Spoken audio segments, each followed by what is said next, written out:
So sporting director Dan Ashworth left Manchester United over the weekend, and since then we've had a number of articles and stories come out explaining exactly what went wrong for him at Manchester United. So we're going to go through them all and reveal exactly why Dan Ashworth, who was worth spending millions of pounds waiting for months and months for gardening leave, wasn't even here for 6 months.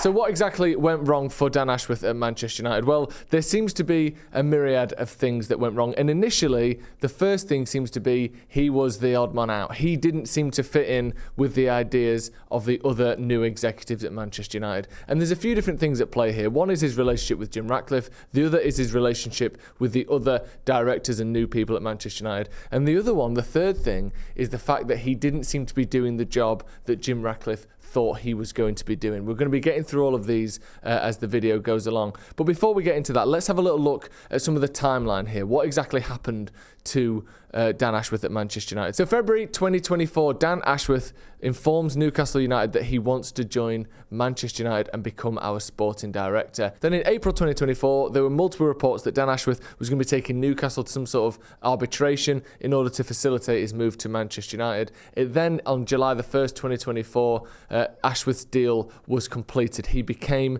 Manchester United sporting director, and I think our first ever sporting director, a title and a role that United fans had kind of been hoping for a decade or so to try and bring us into the 21st century. He'd finally arrived.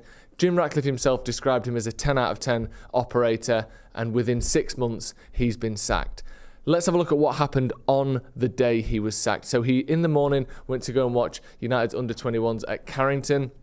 Then from there, went over to Old Trafford to watch the Forest game.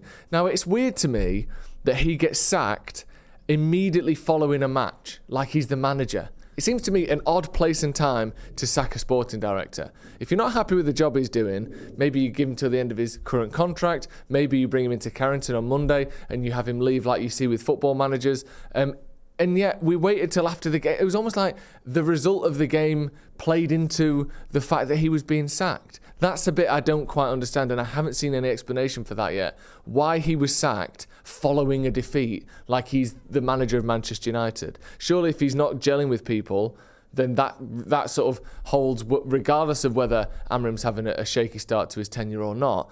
It almost makes me think, and obviously this hasn't been written anywhere, and I want people's thoughts on this at home.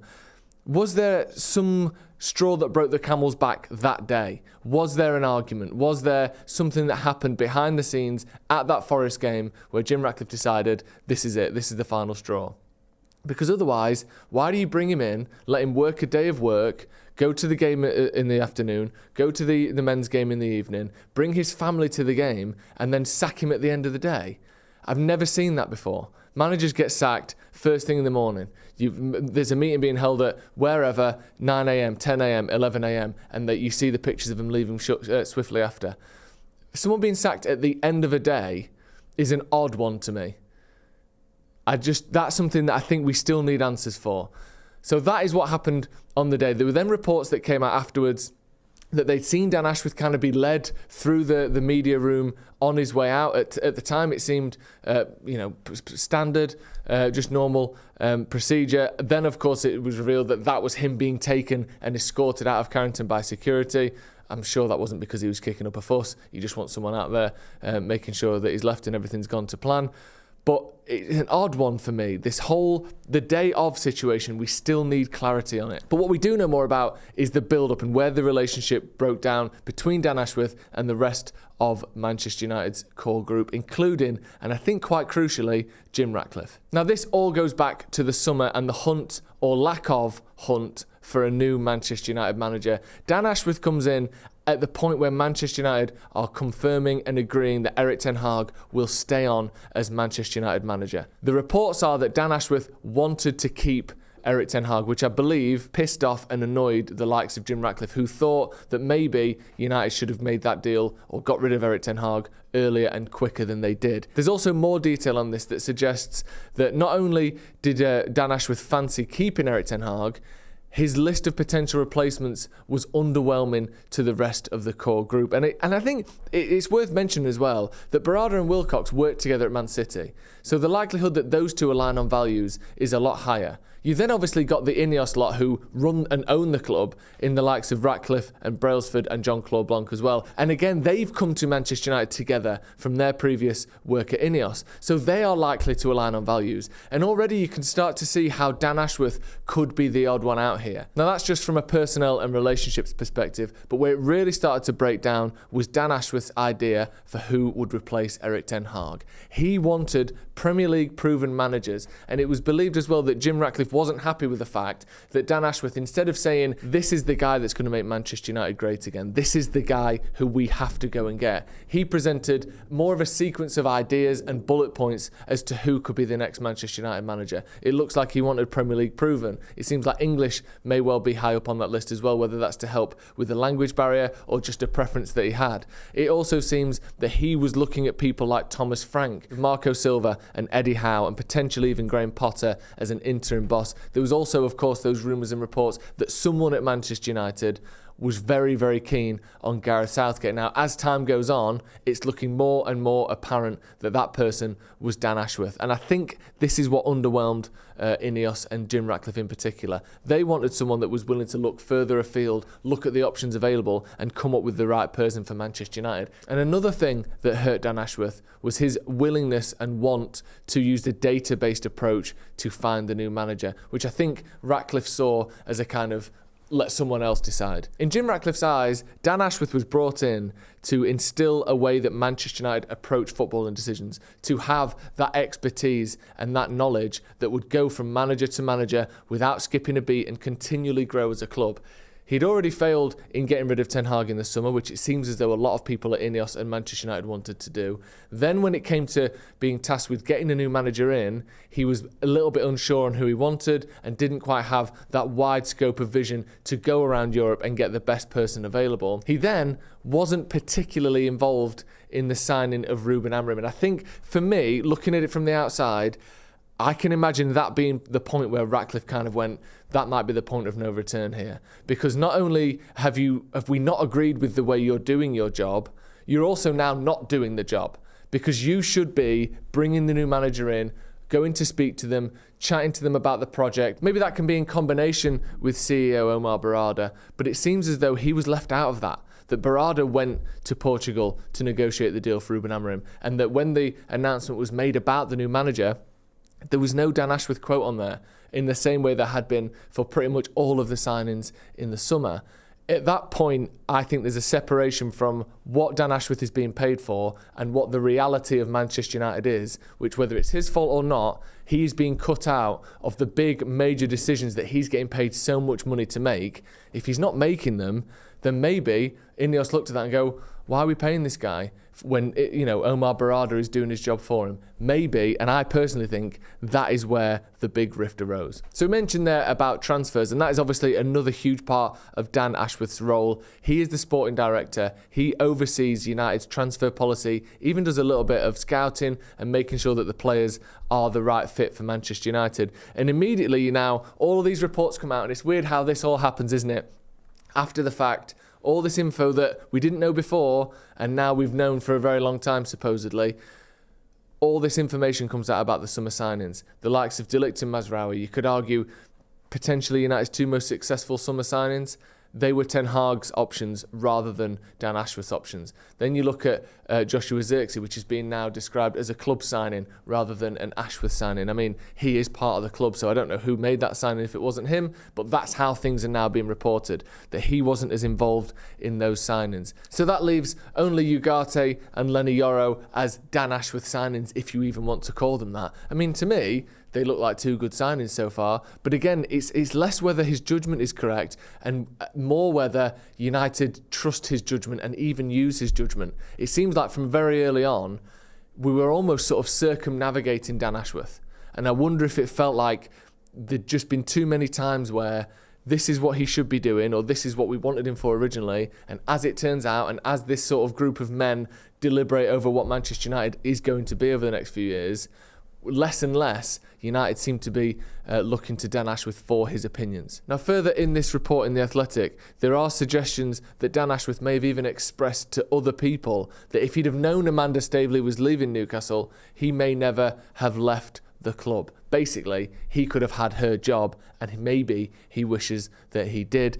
Maybe this is one of those situations where, looking back on it, all parties will be happy. Dan Ashworth clearly wasn't fitting in at Manchester United. Ineos and Jim Ratcliffe clearly weren't keen on the job he was doing. But I think one thing we need to talk about is what this could mean for Man United going forward. Because now we've established a trend, and it's one of two things. Either Jim Ratcliffe and Ineos don't really know how to implement and bring in new people. They got it wrong with Dan Ashworth. They went for this guy, they thought he was right and they were wrong.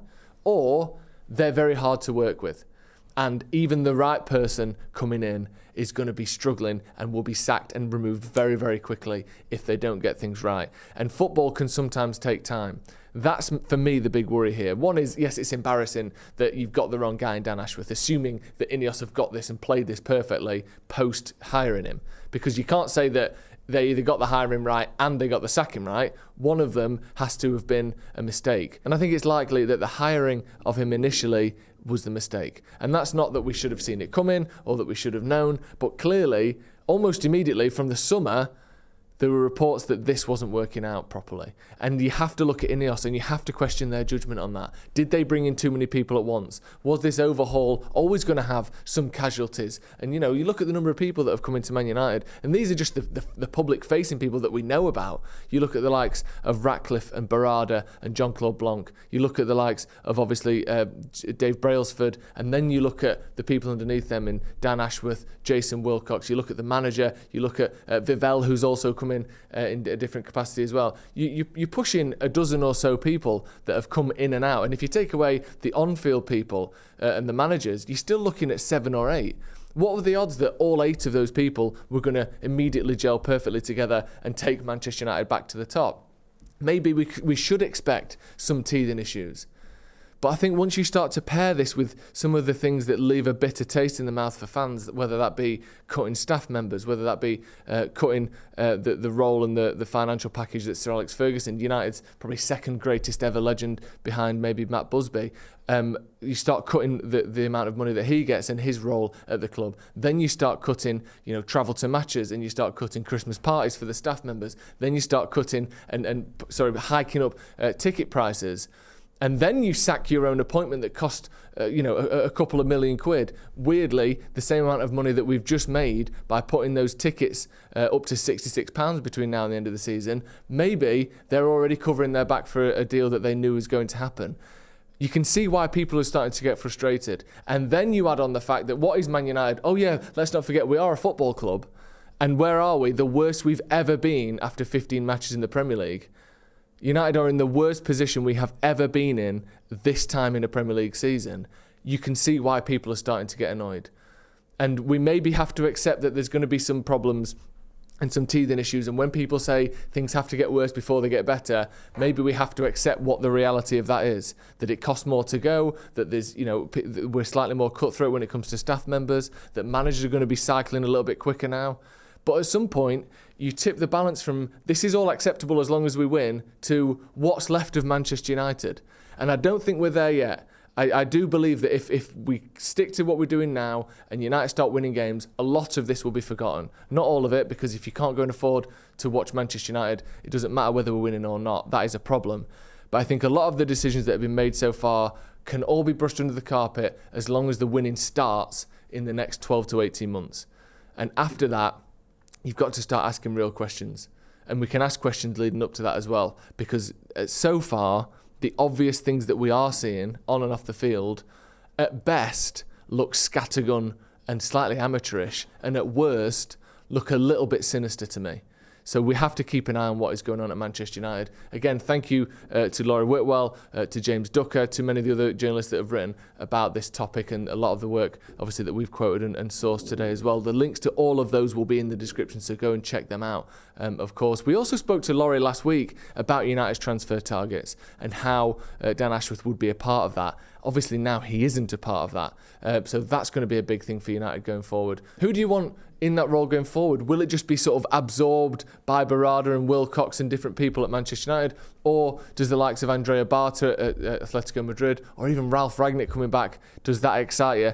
It is a massive time of turmoil at Manchester United, and it wasn't always going to be one step in front of the other up to the top of the mountain. There was going to be ups and downs, but at the minute, it's been a lot of downs and not many ups. And I think everyone at Manchester United, we need a little bit of a boost on the pitch, off the pitch, because right now, Ineos look like they don't know what they're doing, and on the field, things aren't a lot better, unfortunately, for everyone watching. Thank you for joining us. Hit subscribe to the channel if you haven't already, and we'll see you in a bit.